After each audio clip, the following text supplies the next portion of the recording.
Good evening, everyone. It's Dr. Malaika, and we are back here again for another Transformation Tuesday session.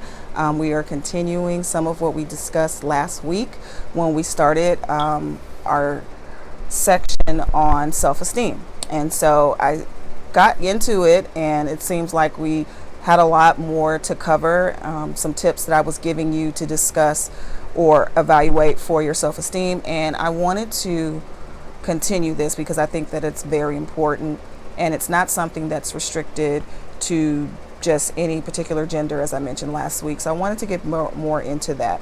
Last week we left off with you taking self-appreciation time and talking about the 2 minutes out the day where you appreciate yourself. So that was the last tip that I gave you. I want to start today with looking at doing the right thing. And sometimes it's not always easy, and I'll get better into explaining exactly what that means. Be consistent in doing the right things. Be consistent in doing things that are healthy for you. Be consistent in doing the things that are positive in your life.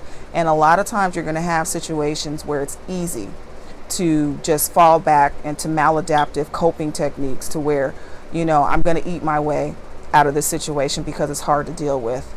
I'm going to drink my way out of this situation. I'm going to be in a relationship and use that as a distraction to deal with the situation that I'm going through, these emotions. But doing the right thing simply means that you're going to consistently do things that are healthy habits and making sure that you adhere to those things. So the tips that I gave you last week are part of those healthy habits, part of those doing the right things that you need to put on your list. You need to consistently make sure that you're saying positive things to yourself. Consistently make sure that you're taking time out to evaluate how you talk to yourself. Those are doing right things, and those right things will eventually pay off dividends for you later on down the line. They're not always going to be immediate results. Sometimes you may start to feel better in the moment, but you may not. So you have to take into consideration the fact that you have to be consistent with anything in order for you to see positive dividends and to see results and change in your life. The next thing is, and this is a big one, and this was something that I had issues with, and I'm probably not the only one. Get rid of perfectionism. A lot of times when we don't feel good about ourselves, we overcompensate with trying to do everything exactly perfect. We don't want to give people a reason to not like us. We don't want to give people a reason to be upset with us. We want to make sure that we're doing the best we can and presenting the best version of ourselves, because if we do that, people have to love us. And if people love us, then that means we'll love ourselves. That is just faulty thinking, and it's faulty logic. It does not make sense. The reality is, no matter how great you think you are, no matter how perfect you try to behave, there are so many people that are still not going to like you for whatever reason. It could just be a personality quirk. They just don't like your personality, and everyone has that right to feel that way. So stop trying to be perfect. You're going to make mistakes.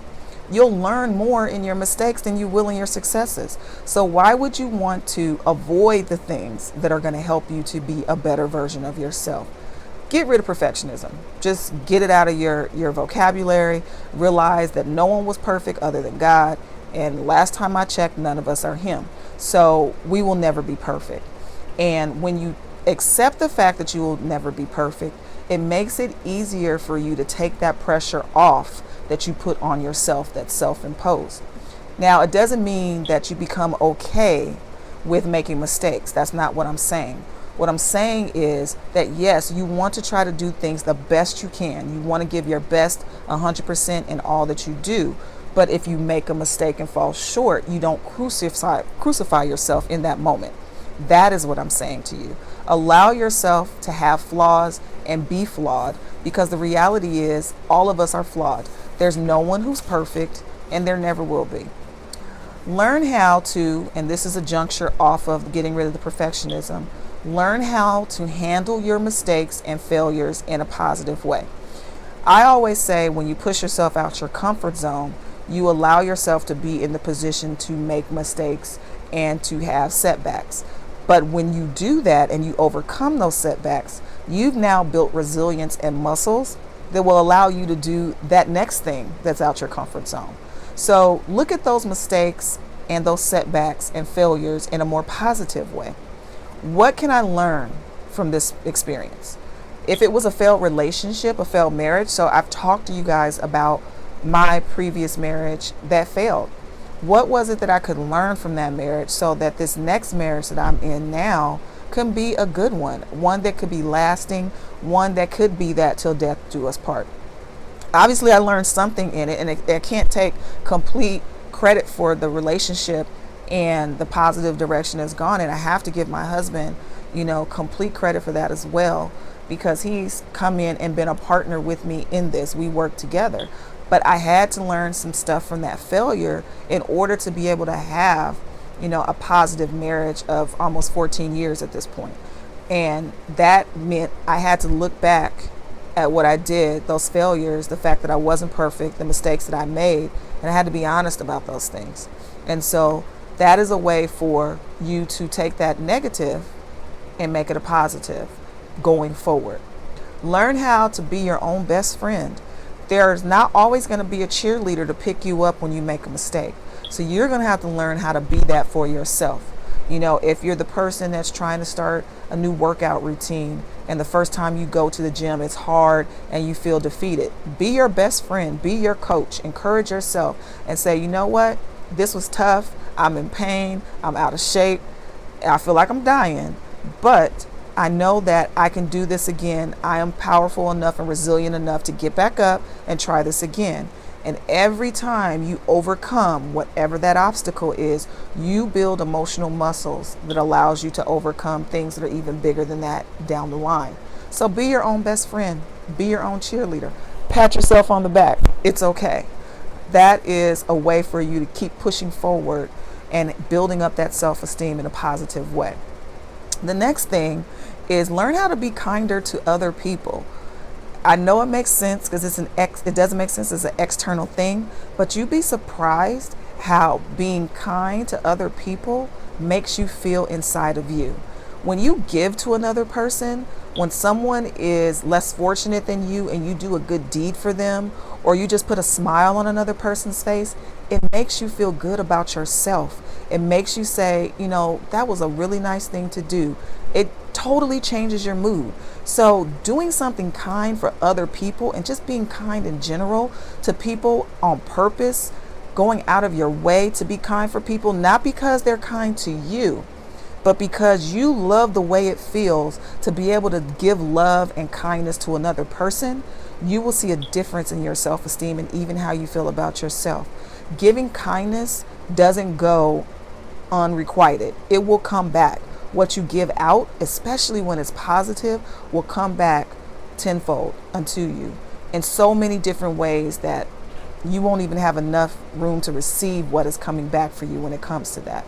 So just being kind to other people is an awesome way to help build your own self-esteem and how you feel about yourself. It gives you a better outlook of how you look at yourself. This next thing is trying something new. Now, trying new things means failure is a possibility. But when you try new things, fail, get up, keep trying it again, and overcome it, eventually you feel so accomplished and so fulfilled that you were able to come over that hurdle, whatever it is. Let's use the analogy of when you first learned how to ride a bike.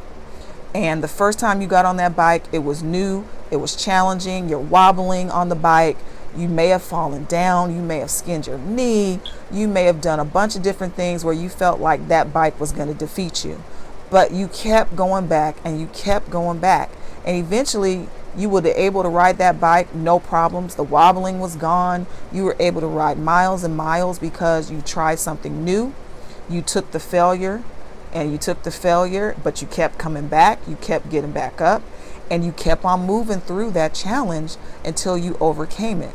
So every time you do that with something new, whether it be meeting new people, trying a new hobby, going to a new place by yourself, doing something different allows you to build those muscles you built just like you did when you learned how to ride a bike, except instead of the physical building up, you're building up yourself emotionally. Step outside of your comfort zone. Don't wait until you're older and say, I have plenty of time to try something new. I have plenty of time to travel. You may not have plenty of time to travel. Do it now. Do something new. Join a new club, start watching a new program, learn a new skill, a new hobby, whatever it may be, crafting, whatever. Just try something new. And that allows you to build up how you see yourself in a different way, because it adds value to your own sight of how you see yourself. And that is why this is a very, very important tip. The next thing is staying away from the comparison trap. Now, this is one of the biggest things that most of us do. We compare ourselves to other people. And unfortunately, with people that are dealing with self-esteem issues, we always compare ourselves to an upward example. Not a person that's on the same level as you, not a person that's had similar experiences as you, but we do upward comparisons because it helps to validate our low self-esteem. Upward comparisons are when you compare yourself to a person that is in a more competent position, so they've been in their profession longer than you, or they've been doing whatever it is they do longer than you, or you compare yourself to a person that is not even in the same neighborhood as you as far as life experiences. Their life experiences are totally different. They're better off than you, maybe financially or whatever it is. That's like comparing yourself to a movie star. If you have issues with how you look physically, and you don't feel like you're beautiful, you don't feel like you're a handsome guy, and you're comparing yourself, I don't know, to Halle Berry and Denzel Washington, probably really old examples, right? But say you're comparing yourself to them. These are people that are millionaires. They have money to look differently than just the average person. Not saying that the average person cannot be in shape and not look good for their age, but obviously they have resources beyond what we have. That's an upward comparison. That's comparing yourself to someone that's in a different and more, a higher position than what you are. Not meaning they're better than you.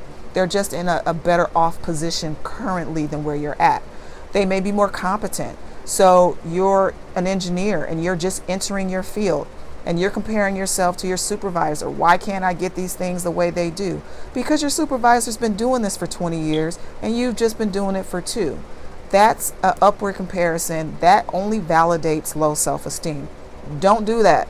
Get out of the self-esteem trap, the comparison trap, where you compare yourself to other people that are more competent than you, or in a better off position than you, or have totally different circumstances than you.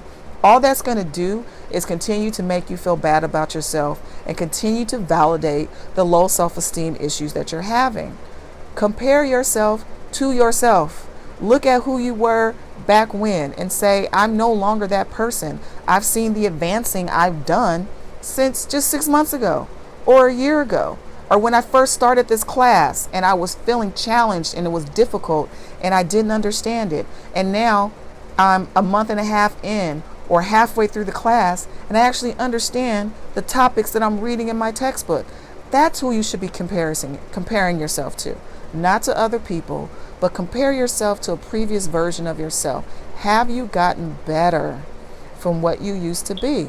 That's the only comparison that matters. So here we go again, out of time. But I think we really got into some more meat of this issue with self-esteem. And so it's really important that you know that you matter, that you know that you have value and you have worth, and that you're loved, and that your existence matters to so many people, and you not being here would devastate a lot of people. So never say no one would care if I was gone, no one would notice. That's not true. You need to realize that many people would notice if you were no longer here. And because of that, you need to make sure that you value yourself and who you are, because you matter and you are worthy just as you are. So remember, you can always reach out to me on social media. I'm on Facebook, I'm on Instagram and Twitter. My handle is Dr. Malaika Speaks, and I'm also on YouTube. My YouTube channel is Transformation TV with Dr. Malaika. You can also reach out to me on my website. It is malaikambrown.com. That is Malaika mbrown.com. And I would love to hear from you. You can send me messages there. You can also sign up for one-on-one coaching, You can get in contact with me if you would like information on connecting with clinical services for therapy. If I know you personally, obviously I can't be your therapist, but if I do not know you personally, and you would like to reach out to me for that, or if you're interested in getting referrals to places in your area, I do that as well. I refer people to other clinicians in the areas that they live in. Reach out to me through my website, and I would love to be able to do that. So until next week, when we continue our series on taking control of our lives and being emotionally resilient, I am Dr. Malaika, and I wish you to have the greatest rest of your week that you can. God bless you. Good night.